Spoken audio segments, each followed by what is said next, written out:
কিয়ামতের দিন বান্দারে আইনাল জাব্বারুন আইনাল মুতাকাব্বিরুন, আরে ঘমন্ড করনেওয়ালা অহংকারী করনেওয়ালা তোমরা কোথায় আছো? তোমরা আমার সামনে এসো। এরে মুসলমান, এই পৃথিবীতে নমরুদ নিজকে আল্লাহ দাবি করেছিল, রব দাবি করেছিল। এই পৃথিবীতে ফেরাউন নিজে আল্লাহ দাবি করেছিল। এই পৃথিবীতে সাদ্দাত হামান নিজে আল্লাহ দাবি করেছিল। কিন্তু আল্লাহ রাব্বুল আলামিন বলেন, দুনিয়ার মানুষ রে, আমি হলাম এমন মালিক, আমি হলাম এমন রব, আমি হলাম এমন আল্লাহ, আমি কিয়ামতের মালিক। সেই দিন ফেরাউনের হুকুম চলবে না, চলবে না। সেই দিন সাদ্দাতের হুকুম চলবে না, সেই দিন হামানের হুকুম চলবে না। সেই দিন পৃথিবীর যত বড় বড় রাজা বাদশা আছে, কোন মানুষের সেই দিন হুকুমতি চলবে না। আমি আল্লাহ রাব্বুল আলামিন যতক্ষণ পর্যন্ত কোন নবী আউলিয়াকে পারমিশন না দিব, ততক্ষণ পর্যন্ত কোন মানুষ আমার সামনে কথা বলতে পারবে না। ভাই আমার, ইশারা এসেছে আমাকে একটু অন্য লাইনে যেতে হবে। তো ভাই আমার, তার আগে আর একটা হাদিস বলি।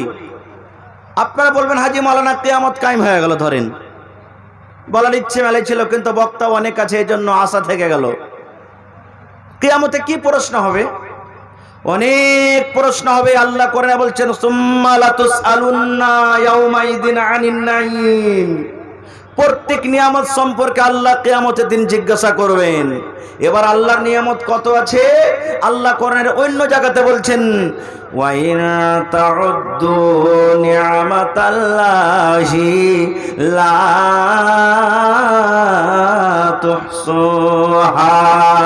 আল্লাহ রাব্বুল আলামিন বলেন, পৃথিবীর মানুষ রে, আমি মানুষকে যত নিয়ামত দিয়েছি, ওই সমস্ত নিয়ামতকে যদি গিনতি করে মানুষ গিনতি করে, আল্লাহ বলেন লা তুহসুহা, আমার নিয়ামত গিনতি করে তোমরা শেষ করতে পারবে না। ওই নিয়ামত গুলির মধ্যে মাত্র আপনাদের সামনে 5টা সওয়াল করব। কয়টা ভাই? জোরে বলে। 5টা সওয়াল। আল্লাহ যে সওয়াল কিয়ামতের দিন মানুষকে জিজ্ঞাসা করবেন, যদি মানুষ সেই 5টা জিনিসের সওয়াল জবাব দিতে পারে, উত্তর দিতে পারে, তাহলে মনে করেন কামিয়াব হয়ে যাবে ইনশাআল্লাহ। তো মনে করিলেন, আমি বুঝার জন্য আপনাকে বলছি, এটা কিয়ামতের ময়দান। এটা হলো কি? জোরে বলেন। এটা কিয়ামতের ময়দান, কিয়ামতের মাঠ। আল্লাহ তাবারাক ওয়া তাআলা কিয়ামতের দিন যেভাবে মানুষকে যেটা প্রশ্ন করবে, ওই প্রশ্নগুলো মাত্র আপনাদের সামনে আমি রাখছি। যদি আপনি প্রশ্নের উত্তর দিয়ে দিতে পারেন, আলহামদুলিল্লাহ, আপনি কিয়ামতে কামিয়াব হয়ে যাবেন। আর যদি পরীক্ষার জবাব যদি সেই আপনার যদি উত্তর সঠিক না হয়, উত্তর না দিতে পারেন, তাহলে অন্তর থেকে আপনাকে হাত দিয়ে ভাবতে হবে রাত্রিবেলাতে জালসার পরে, যে আল্লাহ রে, এই দুনিয়াতে তো আমি পরীক্ষাতে ফেল করে গেলাম, এই দুনিয়াতে আমি আল্লাহ রাব্বুল আলামিন আমাকে আরো হায়াত দিয়েছেন, আমার টাইম আছে, আশা আছে, আমি ভালো আমল করতে পারবো। কিন্তু যদি এই প্রশ্নটা আল্লাহ কিয়ামতের দিন করবেন, ওইখানে যদি পরীক্ষা যদি আমি পাস করতে না পেরে ফেল হয়ে যায়, তো দ্বিতীয় চান্স আর পাবো? জি ভাই, দ্বিতীয় চান্স আর পাবো না। কি কি প্রশ্ন হবে? অনেক প্রশ্ন হবে। তার মধ্যে একটা হাদিস বলছি, আল্লাহ রাসূল সাল্লাল্লাহু আলাইহি ওয়াসাল্লাম বলেছেন, লা তাযুলু কদম ইবনে আদম হাত্তা ইসআল আন খামস। আল্লাহর নবী বলেছেন, রে পৃথিবীর মানুষ, যেদিন কিয়ামত কায়েম হবে, ওই কিয়ামতের ব্যাপারে আল্লাহ রাব্বুল আলামিন কোরআনে বলেন, 50 আলফা সানা। ওই কিয়ামতের দিন পৃথিবীর দিনের মতো গিনতে যদি আপনি করতে লাগেন, 50,000 বছরকার সমান একটাই দিন হবে, একটাই দিন হবে। সেই দিন আমার পরনে কাপড় থাকবে না, আপনার পরনে কাপড় থাকবে না, কোনো মহিলার পরনে কাপড় থাকবে না। একটা মহিলা উলঙ্গ অবস্থাতে যেমন মায়ের পেট থেকে সে যেন উলঙ্গ হয়ে থাকবে, একটা পুরুষ উলঙ্গ হয়ে থাকবে যেমন মায়ের পেট থেকে আমরা এসেছিলাম। এই কথা শুনে আল্লাহর নবীর স্ত্রী মা আয়েশা রাদিয়াল্লাহু তাআলা আনহা আল্লাহর নবীকে প্রশ্ন করে দিলেন, আল্লাহর নবী গো বড় লজ্জার ব্যাপার গো নবীজি, ওখানে পুরুষ উলঙ্গ হয়ে থাকবে, একটা নারী উলঙ্গ হয়ে থাকবে।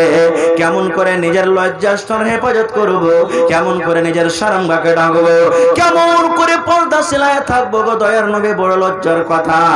আল্লাহ রাসূল সাল্লাল্লাহু আলাইহি ওয়াসাল্লাম বললেন, আয়েশা সেই দিন কিয়ামতের দিনটা এমন ভয়ঙ্কর দিন হবে, কিয়ামতের দিনটা এমন কঠিন দিন হবে। আল্লাহ তার রূপ তার সিফাত সূরা হজ তো বলে দিয়েছেন। আল্লাহ রাব্বুল আলামিনের নবী বলেন, আয়েশা ওই কিয়ামতের দিনটা এমন দিন হবে রে আয়েশা। আল্লাহ রাব্বুল আলামিন কোরআনে বলেন, ইয়াউমা ইয়াফিরুল মারউ মিন আখিহি, ওই দিন একটা ভাই ভাইকে ছেড়ে পালিয়ে যাবে, একটা বাপ বেটাকে ছেড়ে পালিয়ে যাবে, একটা বেটে বাপ মাকে ছেড়ে পালিয়ে যাবে, একটা বেটা বাপকে ছেড়ে পালিয়ে যাবে। যে আদরের বিবি আদর করে কত শখ করে নিজের স্ত্রীকে বাড়িতে রাখলাম, ওই স্ত্রীটাও কিয়ামতের দিন পালিয়ে যাবে, পরিচয় দিবে না, এরকম কঠিন দিন হবে। আয়েশা শুধু প্রত্যেক মানুষ এই কথাই বলবে, নাফসি নাফসি নাফসি। আল্লাহ আজকে আমার নাফসের কি হবে, আজকে আমার নাফসের কি হবে, আল্লাহ কেমন করে হিসাব দিব। আজকে মাওলানার ওয়াজ ভালো লাগে না, আজকে মাদানী সাহেবের ওয়াজ ভালো লাগে না, আজকে কোরআনের কথা ভালো লাগে না, আজকে দিনের কথা শুনতে ভালো লাগে না। সেই দিন রে মুসলমান বলবে, আল্লাহ আমার আজকে কি হবে, কেমন করে হিসাব দিব, আল্লাহ আমার কি হবে, কেমন করে হিসাব দিব। শুধু মানুষ এটাই চিন্তা ভাবনা করবে আয়েশা, সেই দিন মানুষের দিমাগে নজরে এটা আসবে না যে কে উলঙ্গ হয়ে আছে, কে কাপড় পরে আছে, কে ল্যাংটা হয়ে আছে, কে কাপড় পরে আছে। মানুষ সেই দিন এই দিকে দেখবে না, শুধু এই দিকে দেখবে, আল্লাহ আজকে আমার কি হবে, আমার কি হবে। আল্লাহ রাসূল বলেছেন, আয়েশা রে ওই কিয়ামতের দিন রব্বুল আলামিন পাঁচখানা মানুষকে হিসাব করবে। যতক্ষণ পর্যন্ত আল্লাহর সামনে ওই পাঁচটা সওয়ালে এর জবাব মানুষরা দিতে পারবে, অতক্ষণ পর্যন্ত মানুষ এক ডাক আগে কিংবা এক ডাক পিছনেও মানুষ উঠতে পারবে না। ইচ্ছা করে যদি বলে আমি প্রশ্নের জবাব দেব না, এক ধাপ আগে চলে যাব, মানুষ যেতে পারবে না। ইচ্ছাকৃত যদি মানুষ বলে আমি প্রশ্নের উত্তর দেব না, এক ধাপ আমি পিছনে চলে যাব, কিংবা ডান দিকে চলে যাব, বাম দিকে চলে যাব। দয়ার নবী বলেছেন, উম্মত রে যতক্ষণ পর্যন্ত আল্লাহর সামনে দাঁড় হয়ে তুমি পাঁচটা জিনিসের হিসাব না দিতে পারবে, ততক্ষণ পর্যন্ত আল্লাহর সামনে থেকে তুমি হটতে পারবে না। কি প্রশ্ন? পাঁচটা প্রশ্ন কি হবে? এক নম্বর প্রশ্ন হবে, আন উমারিহি ফিমা আফনাহু। আল্লাহর নবী বলেছেন, উম্মত রে রব্বুল আলামিন কিয়ামতের দিন মানুষকে সর্বপ্রথম মানুষকে প্রশ্ন করবে, এরে আব্দুল্লাহ, এরে আব্দুর রহমান, এরে খালেদা, এরে জায়েদা, আবেদা, আমি আল্লাহ তোমাকে দুনিয়াতে 50 বছরকার জীবন দিয়েছিলাম, 100 বছরকার জীবন দিয়েছিলাম, 70 বছরকার আমি জীবন দিয়েছিলাম, আমি 60 বছরকার জীবন দিয়েছিলাম। এরে আমার বান্দা বান্দি, প্রথম প্রশ্ন হলো আমারে, আমি আল্লাহ তোমাকে প্রশ্ন করে কিয়ামতের মাঠে, এই যে তোমাকে আমি একটা জীবন দান করেছিলাম 60 বছর 70 বছর পর জীবনে, তুমি কি করেছো এই জীবনে? কতটুক ভালো করেছো, কতটুক তুমি মন্দ করেছো, কতটি জায়েজ করেছো, কতটি না জায়েজ করেছো, এই তোমার জীবনে তুমি কতটুক কি আমল করেছো, নিজের জীবনটা তুমি কোন কাজে লাগিয়েছো, তুমি নিজের জীবনটা কোন কাজে তুমি কাটিয়েছো রে বান্দা বান্দি, তুমি আমার সামনে হিসাবটা দিয়ে দাও। বলেন, এই প্রথম প্রশ্নের হিসাব আল্লাহ কিয়ামতের দিন যখন করবেন, নিজের জীবনের হিসাবটা দাও। পারবো জি ভাই? নিজের জীবনের হিসাব দিতে পারবো? বলেন হ্যাঁ না বলেন, পারবো কি পারবো না?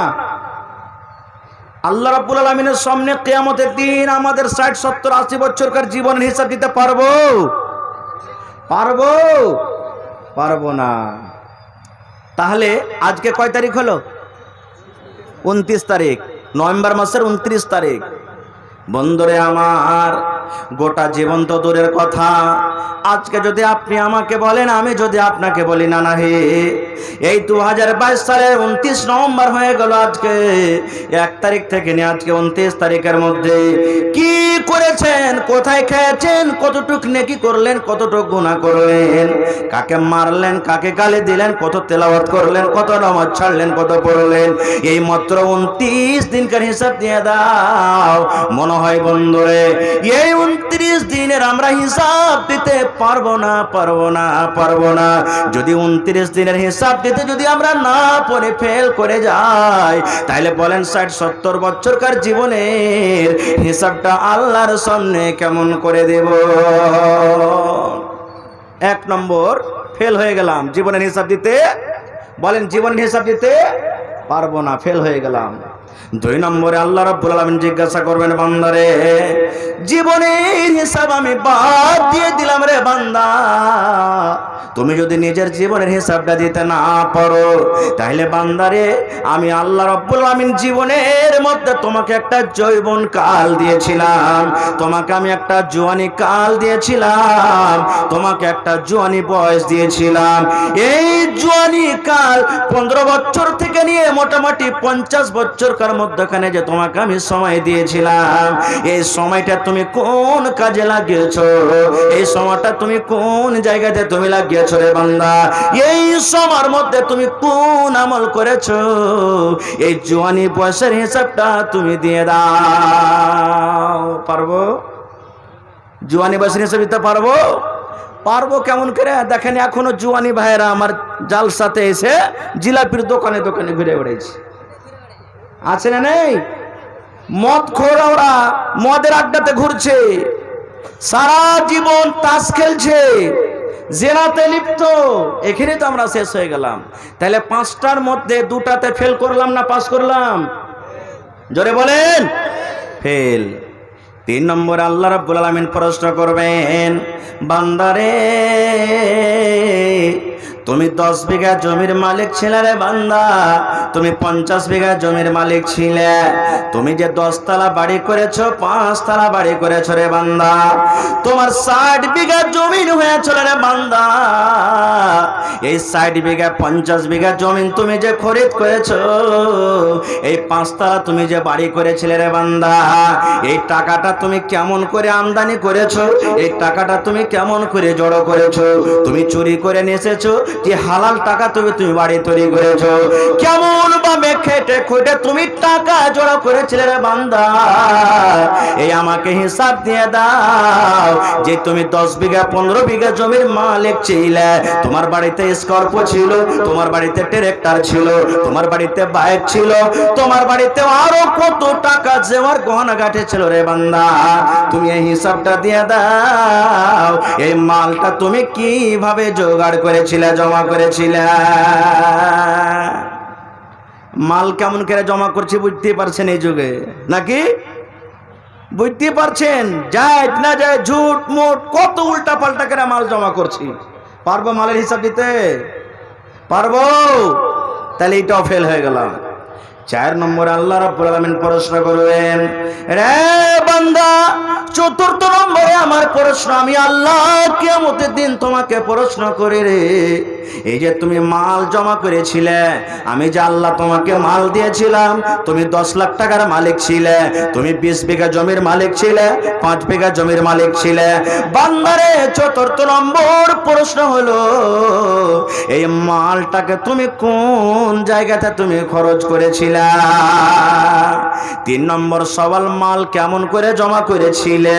4র্থ নম্বরে আল্লাহ প্রশ্ন করবে, বান্দারে ওই যে তুমি মালের যেটা মালিক ছিলে, জমির মালিক ছিলে, ওই মাল কোটা তুমি কোন জায়গাতে তুমি খরচ করেছিলে? তুমি মসজিদে দিয়েছিলে কি দাওনি? তুমি মাদ্রাসাতে খরচ করেছো কি করনি? তুমি ইয়াতিমকে দিয়েছো কি দাওনি? তুমি গরিবকে দিয়েছো কি দাওনি? যাদের বাড়িতে খাবার ছিল না তারাকে দিয়েছো কি দাওনি রে বান্দা? বন্ধুরে যদি দেখতে চান আমাদের মাল কোথায় খরচ হয়, আমাদের মাল খরচ হয় পানে, আমাদের মাল খরচ হয় জর্দাতে, আমাদের মাল খরচ হয় সিগারেটে, আমাদের মাল খরচ হয় মধুতে, আমাদের মাল খরচ হয় গুটখাতে, আমাদের মাল খরচ হয় জুয়ার আড্ডাতে, আমাদের মাল খরচ হয় সিনেমার হলে, আমাদের মাল খরচ হয় আরো মেলা ঠেলাতে। যত রকম মাল আমরা খরচ করি রে বন্ধু, আমাদের মাল খরচ করে কোথায়? যে বাড়িতে যখন বেটার বিবাহ লাগলো, মাল তো হারাম টাকাতে জমা করে নিলাম, একটা বেটির বাপের কাছ থেকে 2 লাখ 2.5 লাখ টাকা না যায় যেভাবে মাল নিয়ে নিলাম, ওই মালটা বাড়িতে নিয়ে আসার পর আমরা হালাল হারাম না বুঝে 8 খান 10 খান 15 খান পর্যন্ত বোলেরো স্করপিও নিয়ে অপরের বাড়িতে বরযাত্রী চলে গেলাম, বাড়িতে ডিজে নিয়ে আসলাম, গান করলাম, ডান্স করলাম, বাড়িতে আবির মাখলাম, এই করে করে মুসলমান আমাদের মাল শেষ হয়ে গেল।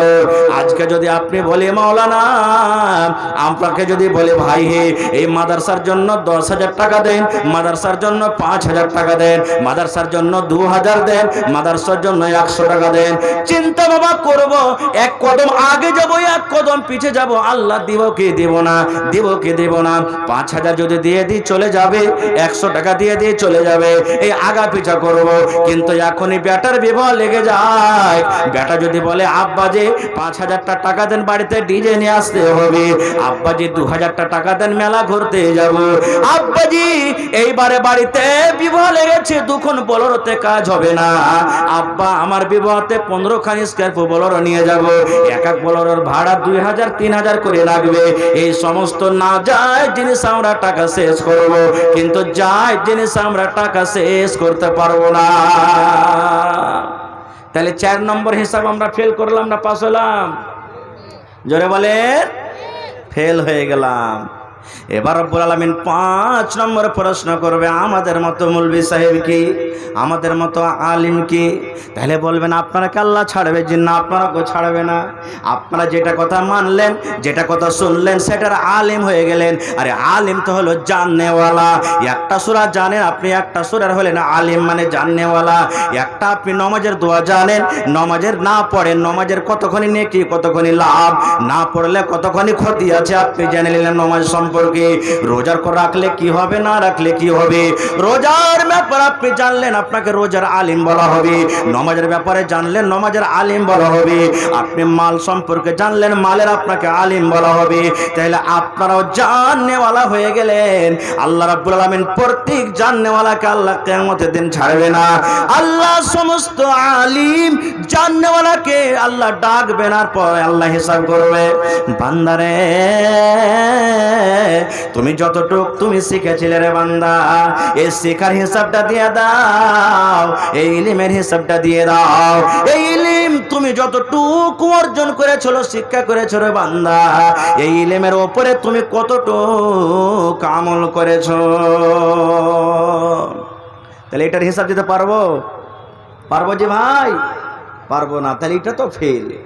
এ ভাই মুসলমান, তাহলে যখন আমরা 5টা প্রশ্নতে যদি আমরা পৃথিবীতে ভুল হয়ে গেল, পৃথিবীতে যদি আমরা হিসাব না দিতে পারি, তাহলে এখন পৃথিবীতে আমরা আল্লাহ হায়াত দিয়েছেন, চান্স আছে, আমরা সে আমলগুলোকে ঠিক করতে পারবো। পারবো কি পারবো না?